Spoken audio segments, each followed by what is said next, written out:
Since yung title parang talks about ghosting sa relationship, na-experience nyo na ba na biglang nag-disappear ang partner nyo at ano naging effect nito sa inyo? Kahit sino sa cast, meron ba naka-experience nun? Diyos me, dalawa nga yung anak ko, di ba? Ah. Nag-ghosting ako. Ay. Disappear. Oh. I have 2 children. I have Ashana and Svetlana. That's it. I move on with my life and my children's beautiful. So minsan, pag feeling mo gino-ghosting ka, nasasaktan ka, okay lang yun. Kasi you deserve someone better.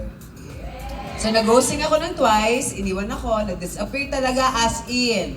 And then I found my last love. O, di better. Buti na lang ginosting nila ako. Kung hindi ko makikilala si Bebe Love ko. Kaya okay lang yung girl! Eto na ang nonchalant about it! Hindi naman siya nag-ghost, nagpaalam naman sila. Sabi niya lang, Kim, alis na kami. Buti nga sa'yo nagpaalam, may sa akin DN. Ay, diba? Oo. Nagpaalam naman siya. Pero ano sabi mo, Kim? Rejection is? Redirection. To? To you. Anybody else from the cast naka-experience nun? Ghosting? Wala?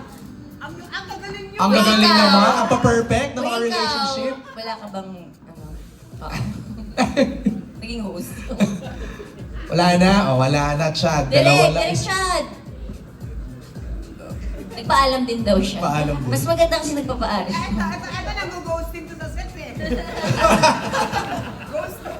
Nawawala na lang bigla si Karina sa sa set. Bumabalik naman. Babalik naman, Siya babalik naman. nagpapaalam.